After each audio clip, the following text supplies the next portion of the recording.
Hello दोस्तों, नमस्कार। आज अपना ट्रेडिंग चैलेंज डे का 18 नंबर डेज है और ट्रेडिंग चैलेंज में आज एक चीज़ बहुत क्लियर समझ आई है अपने को। इंडिकेटर ट्रेडिंग इम्प्रूव नहीं करते, माइंड कंफ्यूज करते हैं हमेशा। इसीलिए ज़्यादा इंडिकेटर का जंगल आप कभी भी मत लगाओ। अगर ट्रेडिंग के अंदर आपको सफल ट्रेडर बनना है तो इंडिकेटर को कम से कम यूज करो या एक इंडिकेटर यूज करो। इंडिकेटर का जंगल मत बनाओ कि ट्रेडिंग चार्ट के अंदर केवल इंडिकेटर ही दिखे। ये सबसे बड़ी गलती हो सकती है अपनी। उसमें क्या होता है, इंडिकेटर का केवल जंगल हो जाता है और चार्ट बिल्कुल सही से रीड नहीं हो पाता। ये बिगिनर्स लोगों की जो है वो एक गलत मिस्टेक है। बिगिनर्स हमेशा चार्ट कैसे बनाता है तो आज मैं आपको उसका एनालिसिस करेंगे अपन। वो क्या करता है, RSI लगा दिया, MACD लगा दिया, VWAP लगा दिया, EMA लगा दिया, SMA लगा दिया, बॉलिंजर बैंड लगा दिया, सुपर ट्रेंड लगा दिया। ये सब लगा करके ट्रेडिंग चार्ट में एक जंगल बना देता है। इंडिकेटर का जंगल उसे बोलते हैं, जिससे केवल इंडिकेटर दिखते हैं अपने को। ट्रेडिंग की कैंडल, कोई प्राइस एक्शन नहीं, कुछ भी शो नहीं कर पाता। उसकी वजह से कुछ इंडिकेटर्स उसमें क्या बोलते हैं, हमेशा ध्यान रखना। इंडिकेटर प्राइस मूव होने के बाद में वो कुछ जो है वो अपने को इशारा करते हैं, लेकिन प्राइस एक्शन जो है वो पहले शो कर लेता है। इसीलिए आप हमेशा इंडिकेटर लगाओ तो एक लगाओ, नहीं तो क्या है, वो इंडिकेटर का जंगल के किसमिस ट्री का तरह दिखने लग जाता है और फिर अपन बोलते हैं कि मार्केट ने सिग्नल क्लियर नहीं दिया। लेकिन गलती अपनी खुद की होती है और अपन ब्लेम जो है वो मार्केट पर लगाते हैं। ये अपनी सबसे बड़ी गलती है। कहानी इंडिकेटर की नहीं है, कहानी है एक्सपेक्टेशन की। बिगिनर्स इंडिकेटर से क्या चाहता है? बिगिनर्स चाहता है बाय सेल की टाइमिंग, रिवर्सल प्रेडिक्शन करता है, ट्रेंड कंफर्मेशन की वेट करता है और रिस्क में गारंटी के साथ में, रिस्क रिवॉर्ड के बिना उस इंडिकेटर के सहारे ट्रेड लेने की कोशिश करता है। इंडिकेटर हमेशा पास्ट बताता है, यानी कि जो पहले हो चुका है उनके बारे में वो ऑब्जर्व करता है। लेकिन प्राइस हमेशा फ्यूचर डिसाइड करती है कि मार्केट वर्तमान में कहाँ है और इस प्राइस एक्शन के माध्यम से मार्केट आगे कहाँ तक जा सकता है। वो सिर्फ प्राइस एक्शन ही बता सकता है, इंडिकेटर नहीं बता सकता है। इसीलिए आज मुझे मार्केट ने क्या सिखाया, मैं आपको बताने जा रहा हूँ। आज चार्ट पर दो चीज़ें क्लियर काम कर रही थी। पहला है प्राइस एक्शन और दूसरा है सपोर्ट और रेजिस्टेंस। और इंडिकेटर सिर्फ डिले कर रहे थे, मतलब वो प्राइस एक्शन पहले बता देता है लेकिन इंडिकेटर बाद में बताते हैं। और जब तक अपन इंडिकेटर का वेट करते हैं तब तक प्राइस मूव दे चुका होता है। इसकी वजह से अपन कई बार लॉस भी कर लेते हैं, क्योंकि अपने को सही समय पर सही सेटअप पे एंट्री नहीं हो पाती है। इसलिए इंडिकेटर हमेशा प्राइस के बाद रिएक्ट करते हैं और कंफ्यूजन कर देते हैं अपने को, और कंफर्मेशन हमेशा वो लेट देते हैं और एग्जिट में कंफ्यूज कर देते हैं कि एग्जिट करें नहीं करें, क्या पता। वो क्या, इंडिकेटर प्राइस के साथ साथ में डोलता रहता है। उसकी वजह से अपन ज़्यादातर ट्रेडर्स जो है उसमें लॉस ही करते हैं। इसमें क्या होता है, कई बार ट्रेंड शुरू हो चुका होता है, इंडिकेटर कहता है अब बाई करो, और तब तक मुंह निकल चुका होता है और अपन बाई नहीं कर पाते समय पर, और उसका अपन ब्लेम जो है वो मार्केट को करते हैं, लेकिन गलती अपनी खुद की होती है। आज का सबसे बड़ा शिफ्ट यह था, वन इंडिकेटर और प्राइस एक्शन बेस्ट ऑप्शन, और वन यानी कि 7 से ज़्यादा इंडिकेटर यानी कि कन्फ्यूजन ही कन्फ्यूजन।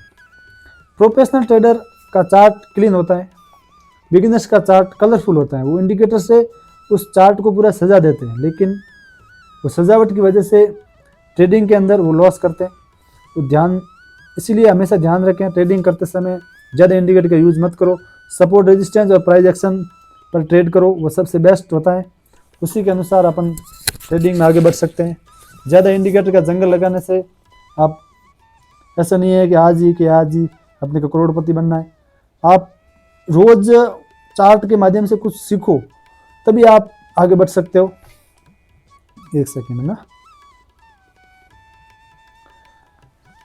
हाँ, आगे मैं ये बता रहा हूँ, अगर आप भी चार्ट पर डेकोरेशन यानी कि जो इंडिकेटर का जंगल बनाते हो कलरफुल, कभी वीएफ लगा दिया, बॉलीजन बैंड लगा दिया, कुछ भी लगा दिया, एसएमसी, कुछ 1000 प्रकार के इंडिकेटर है, आप कोई भी यूज़ करो, लेकिन ज़्यादा इंडिकेटर लगाने से ऐसा नहीं है कि ट्रेडिंग में आपको ज़्यादा मूव मिलेंगे।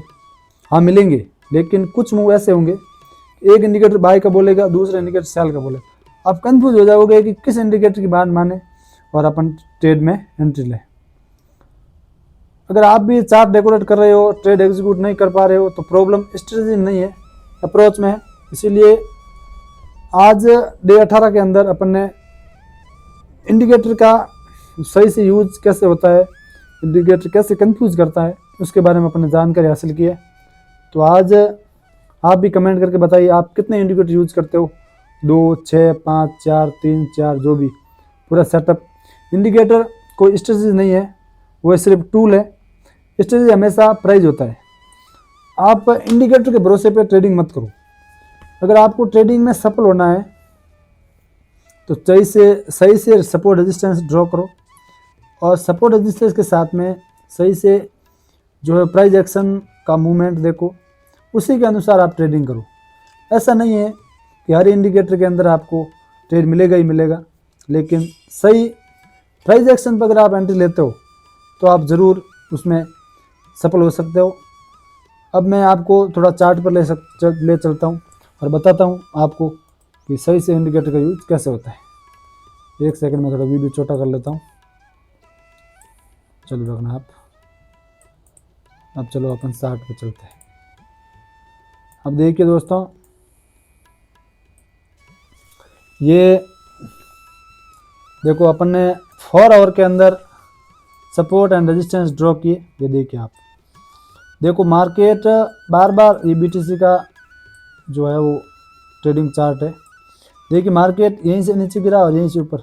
तो अब जब मार्केट 1 से या 2 बार वहाँ से अगर रिवर्सल होता है तो वो सपोर्ट रेजिस्टेंस बन जाता है।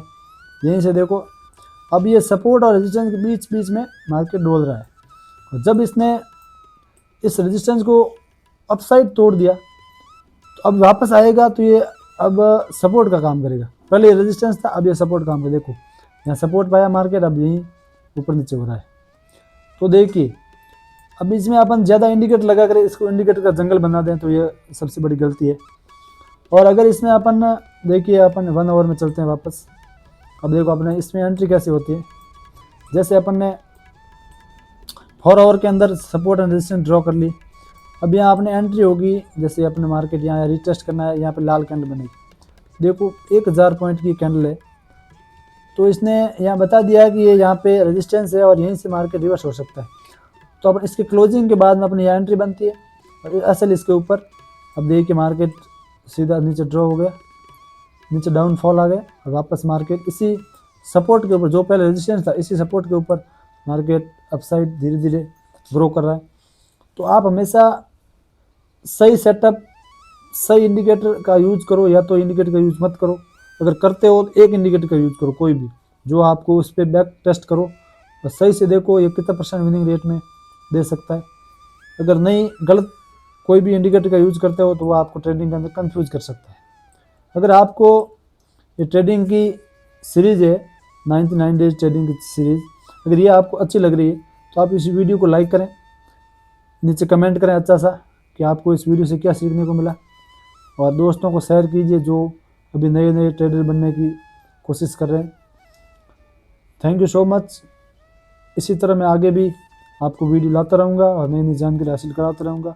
आपका प्यार सपोर्ट ऐसे बना रहे। Thank you so much.